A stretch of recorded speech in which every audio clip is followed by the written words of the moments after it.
বাজেটে বড় চমক দিয়ে তাক লাগিয়েছেন মুখ্যমন্ত্রী মমতা ব্যানার্জি তথা পশ্চিমবঙ্গ রাজ্য সরকার। একের পর এক ভাতার ঘোষণা কার্যত উস্কে দিয়েছে বিতর্ক। এবার তারপরেই উঠল বড় প্রশ্ন। মাদ্রাসা থেকে ডাক্তার তৈরি না হয়ে হাতে অস্ত্র তুলেছে এমন অভিযোগও সামনে আসতেই শুরু জোর বিতর্ক। আর এরপরেই বিধানসভায় শুরু হয় ব্যাপক বিতর্ক এমন জায়গায় পৌঁছায় যে বিধানসভায় পড়ে যায় হুলস্থুল কাণ্ড। আগে দেখুন, আপনাদের ছবিটা দেখাই, তারপর আসছি আলোচনায়।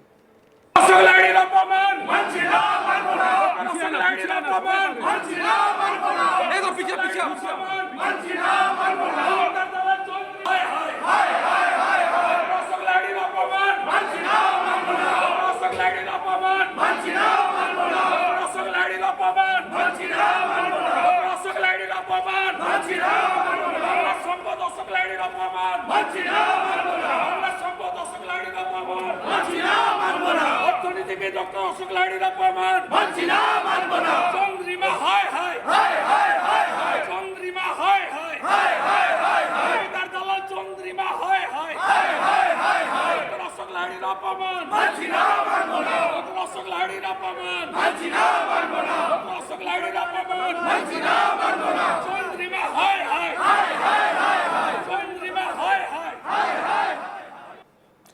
বাজেট বক্তৃতায় অগ্নিমিত্রা পাল বক্তব্য রাখার সময় বলেন, ক্রিমিনাল সংখ্যালঘুদের রক্ষা করাই এই সরকারের একমাত্র কাজ। এরপরেই এই বক্তব্যের প্রতিবাদ করেন ফিরহাদ হাকিম। তিনি বলেন, কে স্বাধীনতা আন্দোলনের বহু সংখ্যালঘু মানুষ প্রাণ দিয়েছেন, সব সংখ্যালঘু ক্রিমিনাল না। আপনাদের ধিক্কার, আপনাকে ক্ষমা চাইতে হবে। তুমুল বিতর্ক শুরু হয়। ফিরহাদ হাকিম বলতে থাকেন, আপনাদের ধিক্কার, লজ্জা করে না। বাকি এমএলএরাও চিৎকার করতে থাকেন। হই হট্টগোল শুরু হয়ে যায়। তৃণমূল বিধায়কদের দেখা যায় ওয়েলে দাঁড়িয়ে প্রতিবাদ জানাতে। পাল্টা স্লোগান শুরু করেন বিজেপি বিধায়করা। শুভেন্দু অধিকারীর সঙ্গে রীতিমতো বাকযুদ্ধে জড়িয়ে পড়েন তৃণমূল বিধায়করা। অগ্নিমিত্রা পাল বলেন, স্বাধীনতা আন্দোলনে সংখ্যালঘুরা যোগ দিয়েছিলেন, এই নিয়ে কোনো সন্দেহ নেই, কিন্তু এখন এদের হাতে বইয়ের বদলে বন্দুক তুলে দেওয়া হচ্ছে। চিৎকার চেঁচামেচি চলতেই থাকে। এদিন অগ্নিমিত্রা পাল বলেন, রাজ্যে যতগুলো অশান্তির ঘটনা ঘটেছে সেটা কেন শুক্রবার হচ্ছে? মাদ্রাসা থেকে ডাক্তার ইঞ্জিনিয়ার তৈরি না হয়ে কেন হাতে অস্ত্র তুলে নিচ্ছে? প্রশ্ন অগ্নিমিত্রার। দেখুন, তারপরে শুভেন্দু অধিকারীর নেতৃত্বে যে বিক্ষোভ দেখানো হয় বিধানসভায়, সেই ছবি।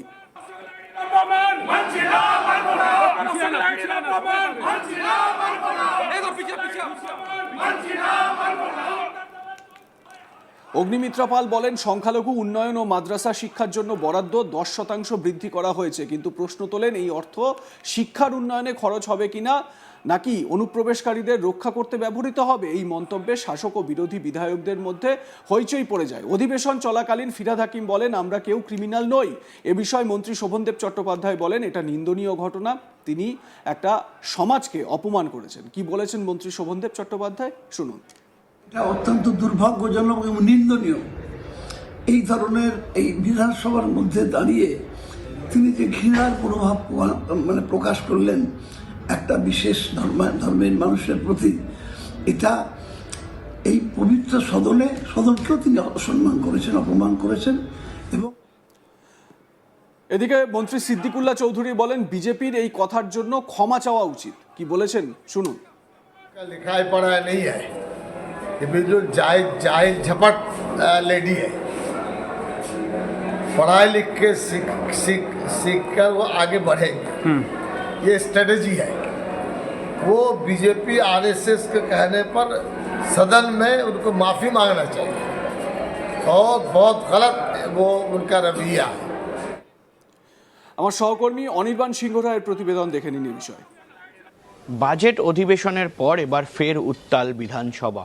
কারণ ইতিমধ্যেই আমরা জানি যে বাজেট অধিবেশনের ঠিক পরের দিন অর্থাৎ শুক্রবার কিন্তু বিধানসভায় একেবারে যখন হাউস চলছিল সেই সময় কিন্তু বিরোধীদের অর্থাৎ বিজেপিকে বলার সুযোগ দেওয়া হয়েছিল স্পিকারের তরফ থেকে, এবং সেখানে দাঁড়িয়ে শঙ্কর ঘোষ সহ অগ্নিমিত্রা পাল এবং তার পাশাপাশি একাধিক বিজেপি বিধায়ক তারা কিন্তু একেবারে এই যে বাজেট অধিবেশন নিয়ে যে চর্চা হচ্ছিল বাজেট পেশ করার পর, সেই চর্চা নিয়ে তারা কিন্তু বিভিন্ন বিষয় নিয়ে কথা বলছিলেন। এবং সেই সময় কি দেখা যায় যে মূলত অগ্নিমিত্রা পাল যখন তার বক্তব্য রাখছিলেন একেবারে সেই সময় কিন্তু তিনি বলেন যে এই যে তৃণমূল কংগ্রেস তারা যে বাজেট পেশ করেছে সেই বাজেট কোথাও গিয়ে কিন্তু সংখ্যালঘুদের সুবিধা পাইয়ে দেওয়ার জন্য এবং তার পাশাপাশি যে মাদ্রাসা শিক্ষা এবং একেবারে মসজিদ এবং বিভিন্ন ভাতা যে সংখ্যালঘুদের জন্য এই মুহূর্তে প্রকাশ করা হয়েছে বাজেটে, সেইগুলোকে কোথাও গিয়ে প্রশ্নবদ্ধ করে তিনি বলেন যে এই যে পুরো বিষয়টা সেই বিষয়টা কিন্তু একটা ক্রিমিনালদের সুবিধা পাইয়ে দেওয়া হচ্ছে এবং সেই বিষয়টা কিন্তু কোথাও গিয়ে তিনি কি অগ্নিমিত্রা পাল মনে করে বলেছেন সেটা কিন্তু এখনো পর্যন্ত তার তরফ থেকে স্পষ্ট করা হয়নি, কিন্তু কোথাও গিয়ে এই বিষয়টা তিনি বলেছেন যে ক্রিমিনালদের সুবিধা পাইয়ে দেওয়ার জন্য এই বাজেট করা হচ্ছে এবং একটি বিশেষ সম্প্রদায় নিয়ে বলা হয় এমনটাই কিন্তু তৃণমূল কংগ্রেসের এই মুহূর্তে অভিযোগ। এবং তার পাশাপাশি আমরা দেখি যে ঠিক তারপরই কিন্তু বিধানসভা উত্তাল হয়ে যায় এবং সেখানে দাঁড়িয়ে ফিরহাদ হাকিম তিনি রাজ্যের মন্ত্রী এবং তার পাশাপাশি বিধায়ক, তিনি তখন বলে ওঠেন যখনই সংখ্যালঘুকে নিয়ে বলা হয় সেই সময় তিনি বলে ওঠেন যে আমরা কেউ ক্রিমিনাল নই এবং সেই বিষয়ের পর থেকেই কিন্তু তৃণমূল কংগ্রেসের যারা বিধায়করা ছিলেন তারা কিন্তু সরাসরি একেবারে বলা যায় যে কোথাও গিয়ে শোরগোল শুরু করে দেয় বিধানসভার অন্দরে এবং ঠিক তার পাল্টা আমরা দেখি যে ভারতীয় জনতা পার্টির বিধায়ক যারা রয়েছেন, বিজেপির বিধায়ক যারা রয়েছেন তারাও কিন্তু একইভাবে কিন্তু শোরগোল শুরু করে এবং ঠিক তারপর দেখা যায় যে একেবারে বিজেপি তারা কিন্তু ওয়াকআউট করে এবং বিধানসভায় যে অধিবেশন চলছিল সেই অধিবেশন থেকে ওয়াকআউট করার পরে বাইরে এসে তারা প্রোটেস্ট করছিলেন।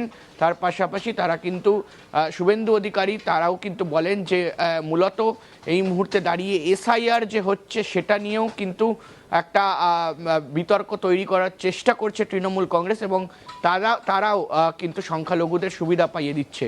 এই বিষয়টা কোথাও গিয়ে সংখ্যালঘু চর্চা এই বিষয়টা এবারে বিধানসভার বাইরে থেকে রাজ্য রাজনীতিতে চলছিল, সেই বিষয়টাকে এবারে বিধানসভার অন্দরেও কিন্তু সরব করা হলো এই বিষয়টাকে নিয়ে।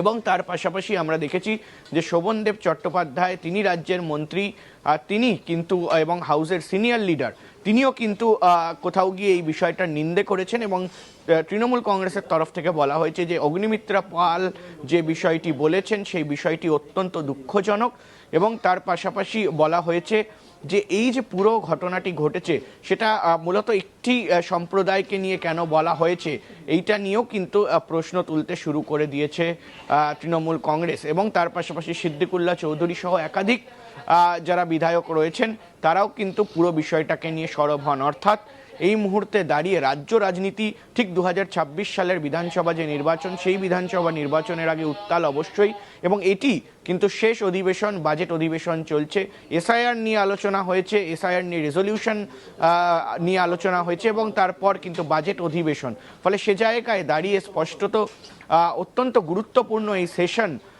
রাজ্য রাজনীতির ক্ষেত্রে, কিন্তু তারই আগে স্পষ্টত বোঝা যাচ্ছে যে বিধানসভা হোক বা বিধানসভার বাইরে ধর্ম বা সম্প্রদায় নিয়ে যে রাজনীতি সেই রাজনীতি যে পারদ সেই পারদ কিন্তু আরও চড়ছে।